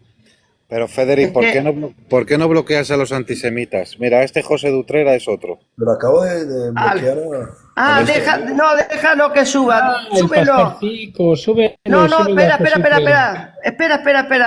que tengo algo personal con el José Utrera, súbelo, Tengo venga. algo personal, venga. Súbelo, Ay, que me lo súbelo. encuentre por Sí, la calle. súbelo, Pero que lo suba para súbelo. dónde, lo suba al techo. Pa' No sé aquí, cómo para el live, súbelo. ¿Para qué? ¿Pero para qué, Javier? ¿Para qué? Deja que suba que le vamos a dar un repaso, venga. Sube José Utrera, venga. Que te José. crees inteligente, venga, súbelo, Freddy, No sé invítalo. cómo se hace eso. A ver, José, quiero subir aquí a que... Para invitarlo. Sí, porque siempre ahí boqueando desde fuera. Oye, pero tú no sabes si a lo mejor le sentó algo de comer mal y por eso puso la cara así de estreñido. No. No, que suba, venga, que suba. Bueno, mientras Este no él es aleluya. No es mientras él aleluya decide o si algo quiere de subir o eso. no, continuemos con la Oye, temática. Frederick, ¿por qué Dime. no me haces moderador? Así puedo tener cierto... Poderes. sí, para sacar a esta gente. Ponle moderador al Manuel. Me están pidiendo cosas que yo no sé cómo funcionan. Yo no sé qué ¿No significa sabes? ser Está moderador. muy gallo, Denunciar, Tanta inteligencia. bloquear, seguir también, regalo. No sé cómo se hace eso. Mira, Pínchale, José Utreras, pincha en el nombre de él y ahí te tiene que poner moderador. a mí. Sí, que te pinche No, a ti. me pone cambiar plaza, regalo, No micrófono, me sale la cámara. escritura. Ah, entonces tampoco te gustará Jesús, que era judaizante, porque era judío. Venga, sube Denunciar, aquí y nos lo dices. no sé cómo se hace. A ver, José Utrera, antisemita no. Venga, que suba el José Utrera, que siempre está dando ahí la lata. Sube. Últimamente. Sube, porque él es mucho copy y pega. Venga, Sube, sube. chacho, lúcete ahora, venga, lúcete Sí, por aquí. claro. Lúcete. Venga. De IA hablamos todos, pero venga, habla, sube. Venga, José, este es tu Es momento. que, Frederick, Este momento es Vodafone. es que estos que creen en el origen indio, no, que eso es un tema aparte, creen que, bueno, que Jesús no era judío, ¿sabes? Por eso nos llaman judaizantes. Creen que Jesús era indio, tal vez, no lo sé. Que era el cachemiro, me dicen algunos. Sí. Sí, que ahí se compró el talit, porque ahí vienen muy buenas túnicas de cachemir. A Claro, ver, de cachemir. ¿cómo Jesús no va a ser judío si todo lo que te dice la literatura te dice que es judío? No, iba con una vaca, Frederick. Iba con una vaca, sí. Con una vaca sagrada. Eso era el Espíritu Santo, ¿ves? La vaca sagrada, Irra, no hemos caído. Bueno, ¿con qué otro punto seguimos, Javier? ¿Qué quieres agregar? No, que Súbelo, quiero va. agregar que suba, porque este José Utrera, tan picante que es, que ahora suba, que suba. No, Bueno, pero pero escúchame, mientras sube- Jorge, nos está cortando el like igual que el otro. Es mejor Sí, sí. bloquear Hay gente que directamente y está mirando- silenciar y ya está. Hay gente que Sí, está pero mirando ¿sabes lo que live, pasa, Isra? que está interrumpiendo. ¿Sabes lo que pasa, Isra? Que a veces las personas necesitan un azote físico, un bofetón físico. Pero no lo van a ver. Esta gente, Sí, lo va a Jorge, ver, deja que suba. no van a Y- ver y- nunca la luz. Por más luz, ya le pongas Bueno. el sol enfrente suya, no van a ver luz porque no les ha nacido la luz de Dios. Bueno, sí, Mira, sigamos, ya sé. no perdamos tiempo. Andri, ¿qué tal? ¿Cómo estás? Bueno. ¿Quieres compartir algo? Hola, ¿qué tal? ¿Cómo están? Pues nada, una pregunta para el máster. Bueno, ¿usted cree que se haya sido real la visita de esos extraterrestres a Donald Trump? Y en caso de que vengan a visitar extraterrestres, ¿cuál sería el motivo en el cual un extraterrestre vendría a platicar con un presidente? O sea, ¿cuál sería la razón en la que, si estos extraterrestres son de luz, ¿a qué vendrían a platicar con Donald Trump? Si Donald Trump es solamente un actor y todo eso, o sea, ¿cuál sería la razón? No estoy en condiciones de poder opinar sobre si la imagen es real o no. No estoy capacitado. en ese sentido para saber si es real o no. Y tampoco le daría demasiado énfasis a eso, porque tampoco es algo nuevo. Y a veces la gente se centra en una imagen y entonces uno pelea que sí, que no y se salen del tema. Ahora, ¿por qué? Si en el caso de, hablando hipotéticamente, de que una civilización como por ejemplo los Plejaren, ¿sí? Que son estos rubios, altos de ojos claros, con ropa ceñida, hablasen con un presidente, sí es posible y es bastante legítimo. De hecho, normalmente no lo hacen porque, no por caer en los típicos clichés, los gobiernos suelen ser mitad legítimos y mitad ilegítimos, porque hacen cosas por su propio beneficio los que suben al poder. Muchas de las cosas que hacen no están ajustadas con el derecho natural. Entonces, si hubiese un presidente como un rey antiguo, como un rey tipo Salomón, eh, Eliseo no, Ezequías, ¿sí? Que sí está haciendo las cosas de forma correcta, ¿sí? No significa que sea perfecto, pero que por lo menos como rey o como presidente está haciendo lo que tiene que hacer, que no viole la ley natural, entonces ellos sí pueden entablar una conversación con él. Esa es la parte importante. Si un jefe de Estado, un primer ministro, un rey, lo que sea, se ciñe a la ley natural, entonces estos individuos pueden entablar una conversación con él y de hecho es importante porque está representando a toda una nación, ¿vale? Pero ya desde el punto de vista de si la fotografía es real o si la reunión tuvo lugar, yo no estoy capacitado para hablar de eso, porque no lo sé. Pero hubo en los años 40, cuando hubo esa batalla en los cielos en Los Ángeles con objetos que no procedían de esta tierra contra las Fuerzas Armadas de Estados Unidos. Hubo ahí un contacto entre gobiernos de aquí y de afuera, ¿no? No, estás hablando de dos temas distintos. Ha habido problemas con los rigelianos, ¿sí? Y hubo problemas también con los draconianos en territorio o el espacio aéreo de los Estados Unidos. Y en ambos casos siempre ha perdido Estados Unidos, no tiene capacidad tecnológica contra una civilización que tiene 5.000, 8.000, 9.000 años más ahead, así, más adelante que ellos. Lo que estás hablando tú es la denominada Batalla de Los Ángeles, que ocurre después del ataque a Pearl Harbor. Y es que hubo un objeto que pasó por el cielo de Santa Mónica una noche, ¿sí? Se iba desplazando, y como no se identificó, estaban paranoicos porque, pues, por causa del ataque a Pearl Harbor, estaban todos preocupados, empezaron a disparar desde tierra a aire todo tipo de misiles de medio, o sea, de calibre .50, toda la noche disparando. Y se escuchaban los bombazos contra el objeto y el objeto seguía ahí, o sea, impasible, moviéndose por el cielo, pero no hubo ningún combate, simplemente estuvieron disparando rondas y rondas, ¿sí? Y ya está, no pasó nada más. O sea, la gente era prevenida y asustada por lo que había pasado en Pearl Harbor y pensaban que podía tratarse de otro ataque, pero no hubo un intercambio ¿sabes? De parte del otro. ¿Sí?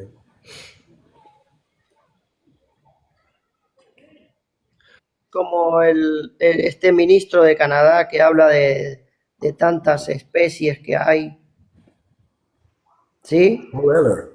Paul Heller era el Sí. ministro de Defensa de Canadá. Sí, es Entonces, el ministro Paul Heller, sí. ¿cuándo surge el primer contacto con los de afuera? Siempre había Porque, contacto. Lo que pasa es que se han interrumpido los contactos. Tú mira la historia de las mitologías. Siempre ha estado la interacción, ¿sí? Siempre ha estado. Hubo faraones egipcios que se plantaron cara a cara con individuos que sabían que no eran de este planeta. ¿Bien? Y eso lo relatan en sus crónicas, ¿sí? En combates. Como por ejemplo, creo que fue Tutmosis III, en un combate, no sé si fue en la guerra de Megiddo, ¿sí? Eso fue antes de la toma de Israel por Canaán. No me acuerdo exactamente en qué época fue, pero están en un valle y él está contando su narrativa, donde él está en el valle y de repente se encuentra con un tipo que no es humano, ¿sí? Y él sabía que no era humano porque su apariencia física no era humana. Bien, y así hay muchos relatos de de mucha interacción. Incluso hay, algunos pueden quedar como leyendas, otros son relatos que están documentados de interacción con, en algunos casos hacen acuerdos y alianzas. De hecho, si uno, justamente me lleva el ruido. Si uno observa la historia, por ejemplo, de Sumeria, la historia de Babilonia, Nana, Bloquea el sí, micrófono, Isra. gracias. Si tú ves, por ejemplo, las luchas de poder que hubo en Babilonia, o sea, que hubo en Sumer, eh, entre los primeros que empiezan a tener el cargo y el poder, te habla de Inanna, ¿sí? Te habla de controlando una de las secciones, porque ellos organizaban por ciudades. Después Marduk estaba controlando otra región, ¿sí? Entonces ellos se dividen el rollo por jurisdicciones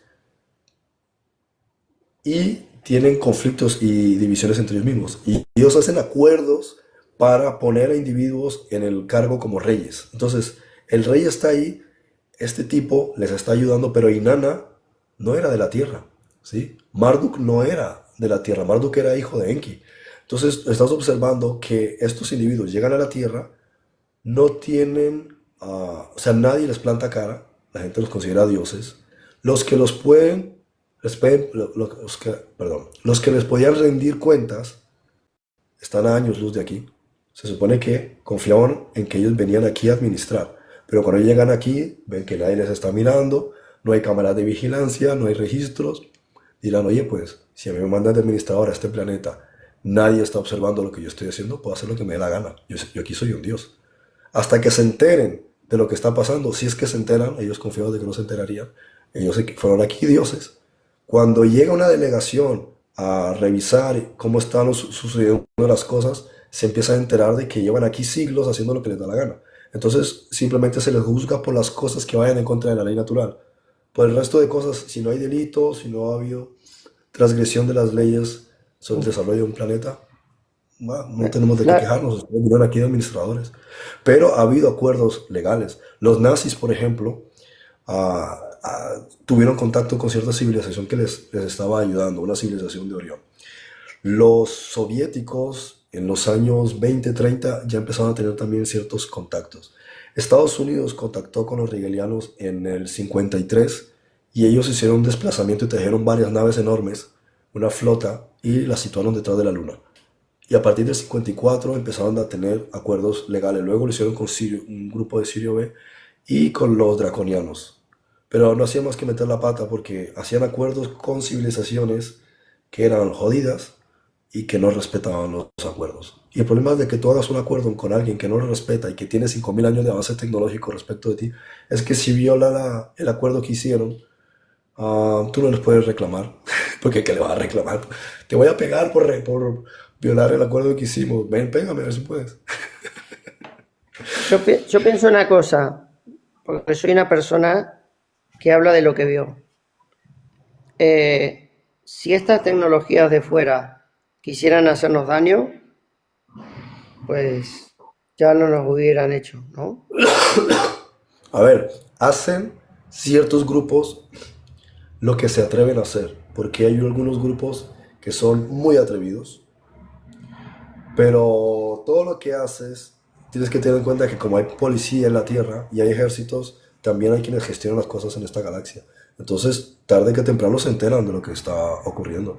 Y el asunto es que no podemos comparar la Tierra hace 400.000 años, cuando unos administradores vienen aquí, que ellos son los administradores. Y muchas cosas que hacen, no todas, pero muchas, no deberían estar haciendo lo que estaban haciendo. Ese es un punto. Pero ahora, sin embargo, aquí tenemos casi 200 países, casi todos tienen una constitución estructurada, tienen su bandera, tienen un idioma propio, o sea, ya hay naciones legalmente establecidas. Entonces, eso es distinto en el marco legal con quienes gestionan las cosas en esta galaxia. Entonces, si viniese en esos, en esa, viéndolo de esta forma, una civilización de X parte a hacer aquí lo que le dé la gana, se encuentra con que está violando derecho internacional o derecho galáctico, si queremos llamarlo así. Entonces, sí que lo pueden neutralizar. Porque, por ejemplo, en la batalla con Gedeón, él no veía hasta que, por así decirlo, puede ver unos ejércitos que le rodean Claro, pero a su padre. en ese caso particular, estamos hablando de que esta civilización extraterrestre, ¿sí? Que está ayudando al pueblo de Israel, no pertenecía a la misma dimensión que nosotros. Por eso es por lo que él no lo veía. Pero quien pertenece a esa dimensión puede bajar su vibración para que tú lo puedas ver. Pero normalmente ellos no se sienten cómodos bajando a una vibración que no es la suya. Es como tú eres del tercer piso y vives con la gente del tercer piso. Los del cuarto piso te echan un ojo, están vigilándote, ¿sí? Pero desde el cuarto piso todo se gestiona bien. No les gusta meterse en en el tercer piso porque ahí están, hay borrachos, prostitutas, delincuentes. Dicen, yo no me voy a juntar con estos niñatos. Prefiero estar en el cuarto piso y de aquí sí miro todo bien y si hace falta intervengo. Entonces ellos están presentes, pero no se mezclan con nosotros porque no se sienten cómodos, o sea, no vibran con con las cosas negativas de la sociedad. Pero si están en Ya, un lugar que es armónico y agradable, entonces ellos se sienten cómodos y decir, mira, vamos a estar aquí en el tercer ajá. piso con la gente de este apartamento porque son pacíficos, son Mm, tranquilos, nos entendemos con ellos. Bien, por eso por lo que muchas veces aparecían en ciertos contextos de la historia bíblica. mm. Porque en esos contextos de historia bíblica el pueblo de Israel estaba ceñido a una armonía. Pero cuando el pueblo de Israel no estaba ceñido a esa armonía, los que estaban queriéndoles ayudar no iban a querer relacionarse con ellos. ¿Sí? Es como tú, que Manuel, tienes una mentalidad madura, a estarte metiendo con niños que solo dicen tonterías y que sus temas de conversación son tonterías, que no tienen metas en la vida y que todo es jiji, jaja. Tú no te vas a querer relacionar con ellos. Pero si te mandan a cuidarlos o vigilarlos, prefieres estar a 4 metros sentado mirando a estarte acercando a ellos con sus tonterías, que al primero que empiezan a vacilar es a ti, que no te respetan. sí, sí, sí. Yo tengo en cuenta una cosa, y conmigo no va el misticismo. Veo la fuerza de Sansón, veo la fuerza de Sansón que acaba con no sé cuantísimos hombres. Veo en un relato bíblico que baja un ángel y acaba con no sé cuántos ejércitos, cuántas miles de personas.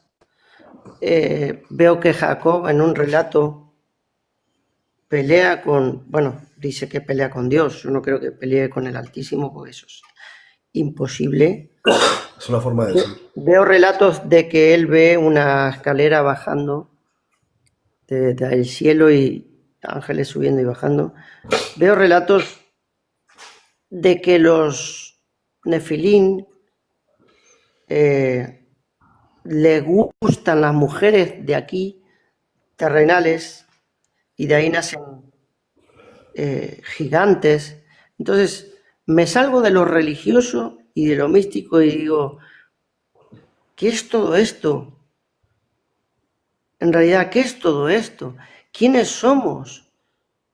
Porque nosotros vemos este plano, vemos lo que conocemos, pero como si estuviéramos en un acuario, como unos peces en un acuario. Nos conocemos entre nosotros, pero no sabemos qué hay más allá.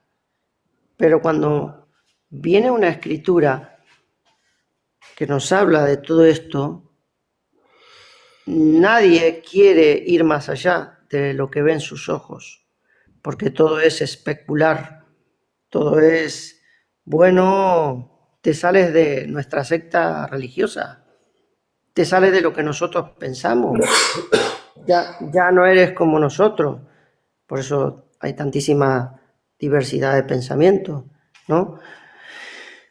Pero al leer las escrituras, ver todas las cosas sobrenaturales que hay, Pablo fue llevado allí arriba y vio todo lo que había y habla de todo lo que, bueno, en parte de lo que vio. Entonces, deberíamos tener un poco de sentido común y decir, bueno, pues no estamos solos, la creación es grande. Jesús nos dijo, mira, si así no fuera, yo los hubiera dicho que allí arriba, en casa de mi padre, hay muchas moradas. ¿Por qué él está aclarando esto? Y está diciendo, si así no fuera, yo se los hubiera dicho, pero voy a preparar un lugar. allí, para que donde yo estoy, vosotros también estéis.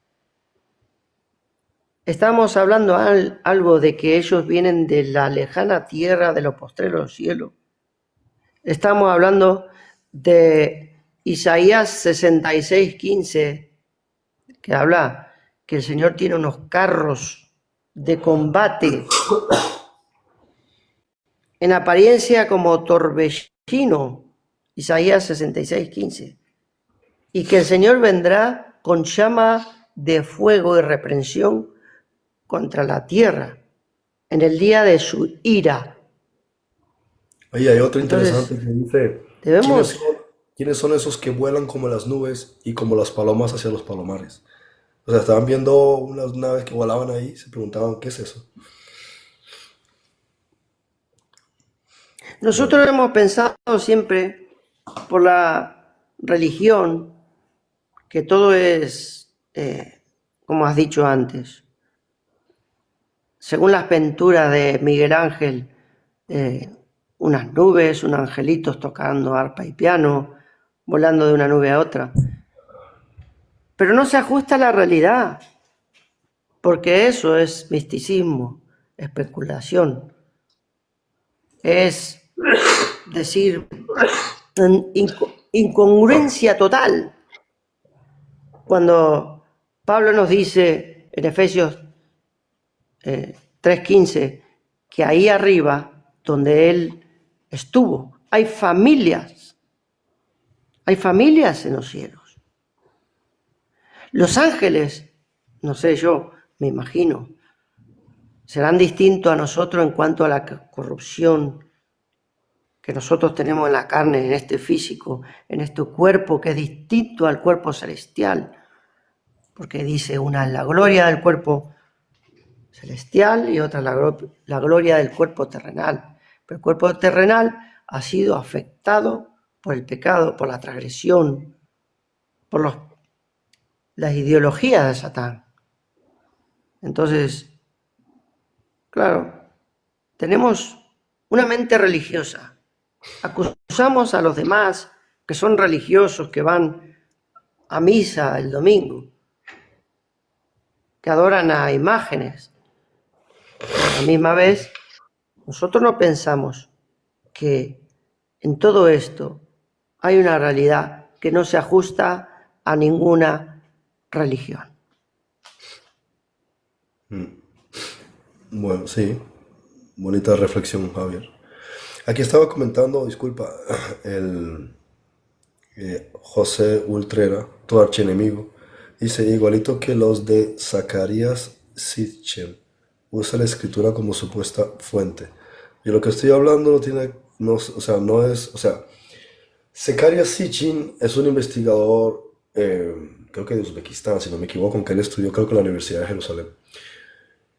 Y él se hizo famoso por hacer una serie de tesis, creo que en el año 2000 o algo así, pero ni siquiera él es pionero en eso. Erich von Däniken es de los pioneros, si queremos hablar de esto, ya en el año, a mediados de los años 70, antes de Sitchin. Y él lo que hace es mencionar cosas que están escritas en tablillas sumerias. En Asurbanipal, en el siglo XIX, encontraron miles de tablillas.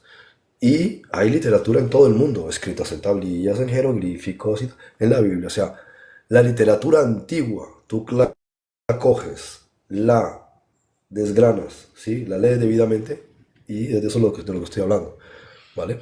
Entonces, no es Zecharia Sitchin. Es como si dijese, no, Zecharia Sitchin se inventa algo y Freddy que está sacando de Zecharia Sitchin. No, los sumerios escribieron determinadas cosas y Sitchin las menciona. Y yo estoy mencionando lo mismo que es la fuente que él tomó. El Génesis, otros libros, pero también las tablillas de Asurbanipal, que son la escritura cuneiforme de la civilización sumeria, o sea que tienen más de 4500 años, ¿vale? Luego Pero aquí ¿por qué no pones, sube? no, ¿Por qué no sube, José? José no Utrera, importa, por favor, sube. no perdamos el tiempo. Que aquí hay personas que Claro. están dedicando el tiempo a mirar el live, ¿vale? Si la idea de la Nefilim sale del libro apócrifo de Enoch, no de Génesis. A ver, antes que nada, la palabra apócrifo en griego significa guardado. Entonces, no vamos a utilizar aquí palabras místicas para que suenen mal, malignas. Si vamos a hablar español, hablemos español. El libro guardado de Enoch, en efecto fue guardado porque, a excepción de los etíopes en su versión bíblica y los judíos que tenemos esta versión, los católicos, los católicos sí, los católicos les quitaron a ustedes esta versión. No es culpa de ustedes, problema vuestro, no tiene que ver con nosotros. Nosotros tenemos el libro de Enoch como punto de referencia de siempre. O sea, para nosotros Enoch es parte de la estructura histórica. Que ustedes, la Iglesia Católica, se lo hayan quitado del canon que ellos armaron, es un problema vuestro, ¿qué tiene que ver con nosotros? ¿Sí? Y de todas maneras no es que los Nefilim salieran del libro de Enoch. Tú tienes dos referencias explícitas a los Nefilim en el Génesis, en la Biblia. Génesis 6:4, que te dice literalmente, Hanefilim ahí ba'aretz, bayamei aeme, que en español quiere decir, y había gigantes en la tierra en aquellos días. Cuando lee la palabra Nefilim, ¿sí?, se refiere a los de Orión, porque Nefilim, de la palabra Nefel en arameo, significa Orión. Entonces los orionitas ya estaban en la tierra, pero hubo después más cuando se unieron las mujeres, o sea, ellos con las mujeres, los hijos de los hombres. Si te vas al libro de Números 13:33, ¿sí?, te dice, también vimos allí gigantes hijos de Anak, aunque el texto hebreo empieza refiriendo distinto, pero ahí te lo pone dos veces. Dice dos veces. En español, tú puedes leer, por ejemplo, en Reina Valera del 60. También vimos allí gigantes hijos de Anak, raza de los gigantes. En hebreo te dice, Vesham, o sea, allí, Rainu, vimos, et hanefilim, a los nefilim, ¿sí? Bne Anak, de la raza de Anak, o sea, los anacenos. Anaceno, que es la palabra hebrea, el equivalente sumerio de Anunnaki. O sea, anaceno de Ana, ¿sí? De hecho, Ana quiere decir nube, ¿sí? ¿Por qué la nube? Porque Nefela en griego significa nube, o sea, los Nefilim, los que bajaron de las nubes, los hijos de Anak, es decir, la misma palabra, la misma cosa. Los que vinieron de Orión a la tierra, que eran supremamente grandes, esos eran los Nefilim. Entonces, ellos, los Mnei Anak, los hijos de Anak, Mnei Hanefilim, o sea, de entre los Nefilim, o sea, no todos los Nefilim eran hijos de Anak, ¿sí? Estaban también como Og de Basán, eran los Refaim. Refaim era otro grupo. Había varios grupos de Nefilim. Tú te vas a la cultura de América que no estaba influenciada, o sea, la América precolombina, no influenciada por Occidente, y estaban los Citeca. Busca en internet. ¿Quiénes eran los Citeca? Los Citeca, de los que hablan los indios Paiute, eran una raza de humanos que aparecen en América, contra los cuales los tribus de América se tienen que enfrentar. Las tribus de América se enfrentan contra los Citeca y dicen, los Citeca miden más de 2,50 m de estatura, tienen el cabello rojo y tienen la piel blanca, ¿sí? Utilizan los sistemas de momificación, tienen los ojos claros, es decir, que tienen que ver con los indios de América. Ellos se tuvieron que enfrentar con los Citeca. Bien, entonces averiguan que esto es un tema larguísimo. Bien, y también lo encuentras en Asia y en muchas civilizaciones. Los gigantes, la palabra gigante viene de la mitología griega, ¿sí? El gigante fueron los precursores de los titanes en la cultura griega. La cultura nórdica, antes de los vikingos y todos ellos, ya hablaban de los gigantes. Bien, los gigantes estuvieron presentes en todas partes del mundo y fue un fenómeno normal. De hecho, si te vas a la parte arqueológica, a la parte paleontológica, en China encontraron un molar de ellos y lo llamaron, le dijeron que pertenecía a la raza de los megantropos, ¿sí? O el Gigantopithecus, como lo quieren llamar. Ellos dicen, no, es que era un primate, ¿qué tal? Sí, pero ya tú le inventas toda una película encima. Pero en realidad, lo que arqueológicamente son esos fémures gigantescos, que son fémures de humanos, que miden más de 1 metro de altura, están representando a una persona que midió más de 2 metros hasta 3,5 metros de estatura. Entonces, una raza en particular, que hay muchísimos esqueletos de ellos. En Australia, las hachas de los Nefilim que están en museos son más grandes que una persona. El solo hacha mide más de 3 metros de altura. La empuñadura es tan grande que ni con tus dos manos la agarras. ¿Cómo puedes agarrar tú con tu empuñadura, ¿sí? El mazo, el agarre de un hacha que pesa más de 25 o 30 kilos? Se te rompe la muñeca, literalmente. No, o espadas que han encontrado que pesa más de 30 kilos. El solo hecho de que tú levantes el brazo para hacer así con la espada se te rompe el hombro. Solamente una persona que midía por lo menos 3 metros podía levantar esas espadas. Cascos, armaduras, máscaras que tienen los orificios, que tienen que poner uno aquí y el otro aquí. Y dice, ¿cómo puedo hacer? Para poder hacer eso tendría que ser mi cráneo mucho más grande. Los cráneos de Lovelock. Los cráneos de Lovelock son gigantescos. O sea, un cráneo humano que es mucho más grande que el nuestro. Y si tú calculas, pues tuvo que haber sido una persona de más de 2,30 m de estatura. O sea, que eso no es que lo sacaron del libro de Enoch. Enoch lo menciona, porque corresponde que lo mencione. Pero la historia no fue inventada. La historia de los Nephilim fue una parte importantísima dentro de la historia de la humanidad. De hecho, ellos son los responsables en gran medida del diluvio, no porque ellos lo provocasen, ni porque ellos usaran tecnología contra ella, o sea, para provocar el diluvio, ni por destruir a la humanidad, ni porque ellos se peleasen entre ellos y por eso ocurrió el diluvio, sino porque el conocimiento que ellos le dieron a la humanidad fue con lo que los siguientes 20, perdón, lo que los siguientes 120 años fue empeorando a tal grado que los humanos, utilizando ese conocimiento, fueron los que se causaron daños entre ellos, ¿no? Bueno, voy a ir cerrando ya. Bueno, muy bueno, muy bueno. Inametzin le llamaban a los aztecas. ¿Qué? ¿A los gigantes? No sé si te refieres a eso. Bueno. Hay eh, historia, hay historia, hay Vale, historia, esto no gracias, es, Fernando. esto no es bulo, hay historia del mundo, hay historia de las civilizaciones antiguas y no es uno querer ser un, ¿cómo se dice? ¿Cómo es el nombre, Freddy? Yo no sé a qué te estás refiriendo. No es querer ser ¿Argentina? Jolín, quiero decir, no es bulo esto que hablas, es historia de la humanidad, de las civilizaciones, Claro. es real, hay arqueología, y bueno, el que lo quiere ver, que lo vea, y el que no, pues es así. Hay unos registros, hay cosas que nos superan el entendimiento, hay De hecho, eso está en museos. tecnología avanzada. Tú vas a museos. Si las personas tuviesen, si todas las personas tuviesen la posibilidad de viajar por el mundo, vas al Museo Británico, te quedas sorprendido. Vas a los museos de Israel, las cosas que Israel ha sacado de la arqueología bíblica, te quedas alucinado sobre el asunto de los gigantes. Para la cultura israelí, los gigantes fueron parte de la historia fundamental hace 2000 años de la región. Sí. Y lo ves en los ¿Y la museos. arqueología? Frescos ¿La gigantescos, arqueología qué más dice? gigantescas. Perdón, la paleontología, ¿qué dice? ¿Que existieron o no? Lo que pasa es que la comunidad científica es muy reacia a salir de sus propios paradigmas, porque le entra en choque con todo lo que han estudiado con esto del darwinismo. Entonces, uno necesita salir de las estructuras preestablecidas y tener una mente abierta para poder ver las cosas de forma distinta. Sí, a la comunidad científica no le gusta que los saques de los lineamientos con los que los han educado a través del sistema universitario, porque choca contra sus propias estructuras. Mira el caso no me acuerdo el nombre, Armitage, no me acuerdo su nombre, cómo era, un científico que estaba recibiendo unas pruebas de investigación en no me acuerdo qué parte de Estados Unidos, y le dieron, o sea, él recibe la investigación sobre el material del cuerno frontal de un triceratops para hacer un análisis. Se lo da a su equipo de trabajo, lo investigan, lo estudian y sacan el análisis y lo van a hacer público. ¿Qué ocurre?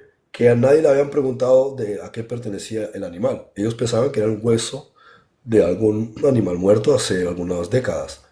Se enteraron de que era el cuerno de un triceratops. Entonces ahí dijeron, bueno, pues pusieron el freno y al tipo lo quisieron despedir. Luego los demandó y ganó la demanda multimillonaria, pero no quisieron presentar la investigación.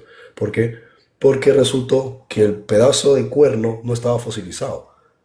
O sea, si existe un hueso de verdad. Entonces, si existe el hueso de un triceratops, no es un fósil, significa que no puede tener 65 millones de años porque un hueso no resiste tanto tiempo, se había desintegrado. Si es un fósil tiene sentido, pero ¿por qué existen hoy día en muchos lugares huesos literales de dinosaurios? Eso no podría ser a menos de que hubiesen muerto hace relativamente poco. Y el colmo es que tenía tejido blando. Y cuando hacen análisis en el tejido blando resulta que tiene 6.000 años de antigüedad. O sea que el Triceratops murió hace 6.000 años. Y eso, cuando los científicos escucharon eso, prefirieron pagar una demanda multimillonaria, la institución, antes que hacer el reconocimiento público de sí, hemos encontrado un triceratops de hace 6.000 años. Cuando nosotros nos dicen que ellos murieron hace 65 millones de años porque cayó un asteroide en el Yucatán y levantó y mató a los dinosaurios. Entonces, como hay unas creencias que ellos llevan aceptando década tras década, si sale una evidencia, aunque sea muy verdadera, pero les tira a ellos por tierra su dogma, a ellos no les importa la verdad, a ellos lo que les preocupa es cómo encajamos esto ahora con toda la visión global de la comunidad científica. Y eso, sabes, es un problema, pero es el problema. Es como una religión.